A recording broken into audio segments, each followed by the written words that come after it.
আল্লাহ নবী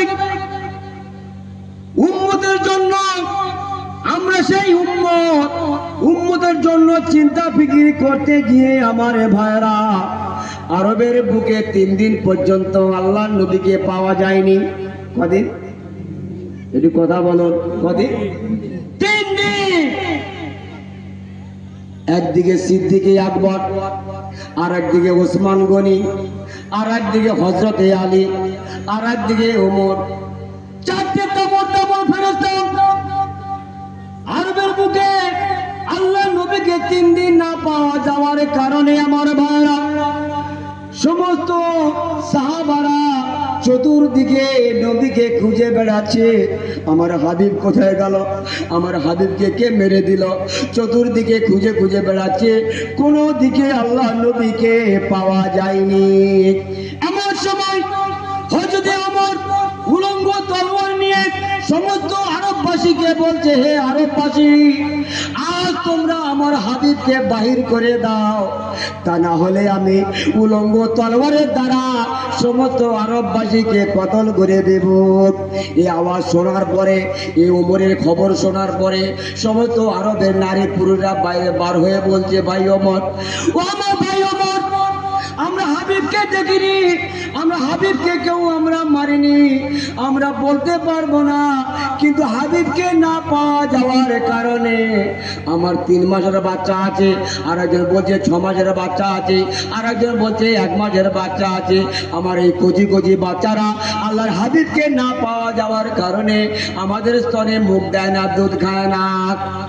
আরবের বুকে শোকের ছায়া নেমে এসছে, গাছপালা, খাগর, পাহাড়, পর্বত সকলে কাঁদতে শুরু করে দিয়েছে। আল্লাহ নবী দিন দুনিয়ার বাচ্চা কোথায় গেল, কোথায় গেল? এমন সময় হযরত ওমর কি করলেন? উলঙ্গ তলোয়ার নিয়ে ছুটতে শুরু করেছে আরবের বুকে। চতুর্দিকে খুঁজে খুঁজে দেখছেন আমার হাবিব কোথায় গেল, আমার নবী কোথায় গেল। চতুর্দিকে হইচই পড়ে গেছে। হযরত সিদ্দিক আকবর একদিকে ওসমান গনি, আর একদিকে আলী, আর একদিকে ওমর, চতুর্দিকে খুঁজে বেড়াচ্ছে। হযরত ওমর কি করলেন? উলঙ্গ তলোয়ার নিয়ে ছুটতে ছুটতে যাচ্ছেন, চতুর্দিকে খুঁজে খুঁজে দেখছেন কোথায় গেল আমার নবী। আমার সময় দূর থেকে একটা লোক দেখতে পাচ্ছে, সেই লোকটা কয়েক হাজার বকরি নিয়ে চড়াচ্ছে। মনে মনে করতেছে যে ওই লোকটা আমার হাবিবের খবর বলতে পারবে, আমার নবীর খবর বলতে পারবে। সেই লোকটা কি করলেন? তাড়াতাড়ি করে সেই লক্ষ্মীর কাছে চলে যাচ্ছে হযরত ওমর। সেই লক্ষ্মীর কাছে উলঙ্গ তলোয়ার নিয়ে ছুটতে শুরু করে দিয়েছেন। সেই রাখালটা ওমরের দিকে ভয়ে থরথর করে কাঁপতে শুরু করে দিয়েছে। কারণ ওমরের এত বড় শক্তি ছিল, এত বড় পাওয়ার দিয়েছিল আল্লাহ। আল্লাহর নবী দিন দুনিয়ার বাদশা জনাবে মুহাম্মদ রাসূলুল্লাহ সাল্লাল্লাহু আলাইহি ওয়াসাল্লাম বলে গিয়েছেন যে আমার পরে যদি কেউ নবী হতো তো হযরত ওমর রাদিয়াল্লাহু আনহু হতো।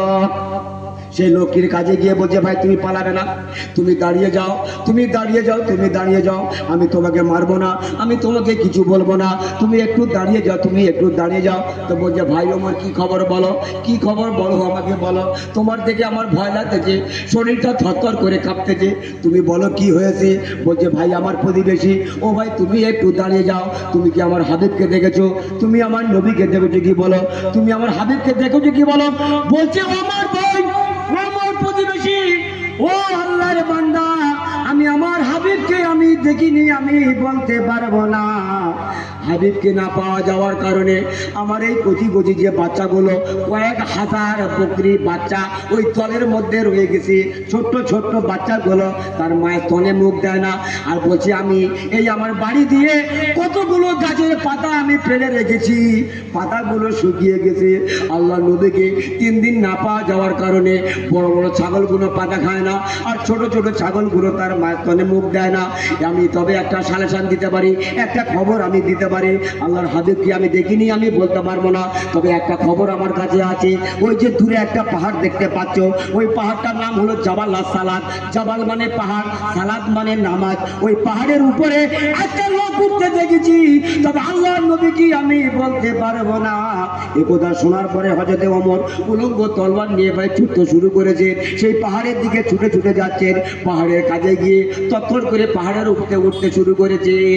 এমন সময় পাহাড়ের উপরে উঠে থাকে আল্লাহর নবীর দিন দুনিয়ার বার্তা জনাবে মুহাম্মদুর রাসূলুল্লাহ সাল্লাল্লাহু আলাইহি ওয়াসাল্লাম সিজদা পড়ে আছে, চোখের পানি পাথর বেয়ে চলেছে, লেয়ার হয়ে গেছে, সমস্ত শরীরে ঘাম বার হয়ে গেছে, ঘাম শুকিয়ে গেছে, মাথার চুল এলোমেলো হয়ে গেছে এবং সমস্ত রং চেহারা, সুন্দর চেহারা, সোনার চেহারা কালো হয়ে গেছে।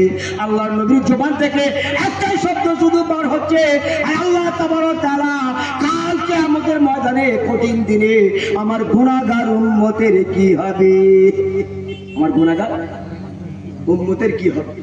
সেজদা করি একটাই শব্দ, একটাই কথা, একটাই কথার জবাব থেকে বার হচ্ছে, জয় খোদা আয় পরওয়ার থেকে আলো কাল কিয়ামতের বাজারে কঠিন দিনে, যেদিনে মাথার উপরে সূর্য নেমে আসবে, সূর্য নেমে আসবে, এত উত্তাপ হবে, মাথার ঘিলু টকবক করে গলে পড়বে।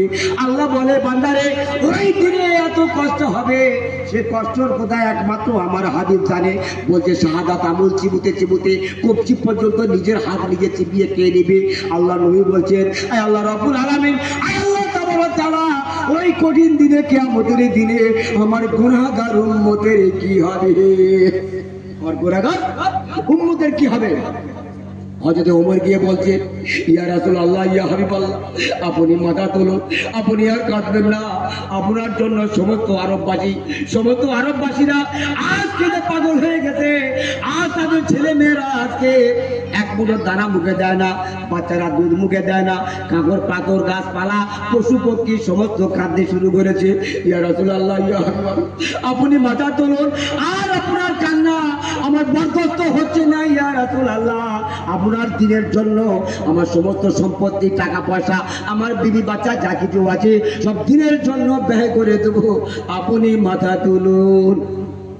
আল্লাহর নবী কোনো কথা শুনছে, শুধু একটাই শব্দ, একটাই শব্দ নবীর জবান থেকে বার হচ্ছে, জয় খোদা আর পরবর্তীকালে আলো কাল কিয়ামতের বাজারে আমার গুনাহগার উম্মতের কি হবে? ওমর চিন্তা করতে কি করা যায়, কোথায় যাব? আমার কথা তো আল্লাহর হাবিব তো মাথা তুললো না। দুনিয়াতে কার সঙ্গে সব থেকে ভালোবাসা বেশি ছিল? উনি চিন্তা ভাবনা করছেন যে সব থেকে বেশি ভালোবাসা ছিল সিদ্দিকে আকবর রাদিয়াল্লাহু আনহু। সব থেকে ভালোবাসা ওনার সঙ্গে বেটেছিল।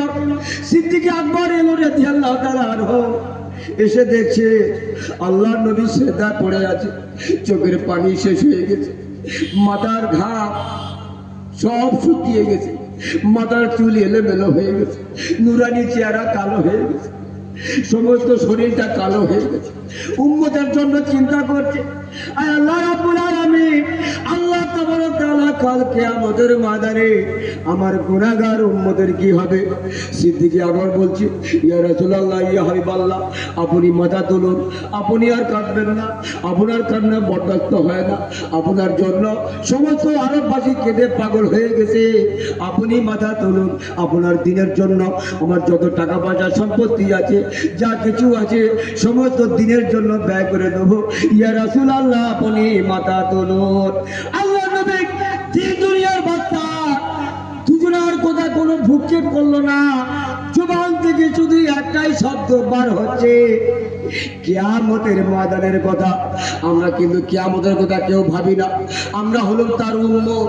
যে আল্লাহর নবী আমাদের জন্য এত ফিকির ছিল, এত চিন্তা ছিল, আজ আমাদের জন্য 24টা ঘন্টা ভাড়া কাটতো থাকতো, চিন্তা করতো আমার একটা উম্মত না জাহান্নামে যায়। আল্লাহর নবীর কেমন ফিকির দেখুন। আল্লাহর নবী দিন দুনিয়ার বার্তা জনাবে মুহাম্মদ রাসূলুল্লাহ, তিনি জানেন যে কিয়ামতের কত কষ্ট, এত কষ্ট হবে। হাদিস পাকের মধ্যে এসেছে আমার ভাইরা, নিজের বাচ্চাকে ফেলে দেবে মা, তার উপরে দাঁড়িয়ে থাকবে, এত মাটি উত্তাপ হয়ে যাবে, এত গরম হয়ে যাবে। আল্লাহ নবীর দিন দুনিয়ার কথা জনাবে মুহাম্মদুর রাসূলুল্লাহ সাল্লাল্লাহু আলাইহি ওয়াসাল্লাম ফরমাইয়াছেন যে দুনিয়াতে আল্লাহকে স্বীকার করে নিয়েছে, নবীকে স্বীকার করে নিয়েছে, কাল কিয়ামতের ময়দানে আল্লাহ পাক তাদেরকে আশের ছায়া দান করে দিবে। দুজন ফের, এদিকে সিদ্দিক আকবর, ওদিকে ওমর, দুজনের কথায় আল্লাহর নবী মাথা তুলল। ওমর চিন্তা করছে কি করা যায়, কি করব, কে এলে সব থেকে ভালো, কার সঙ্গে দুনিয়াতে সব থেকে মহব্বত ভালো ছিল। চিন্তা ভাবনা করছে যে সব থেকে বেশি মহব্বত ছিল মা ফাতেমার সঙ্গে। উনি কোন জায়গায় যদি যেতেন সফরে,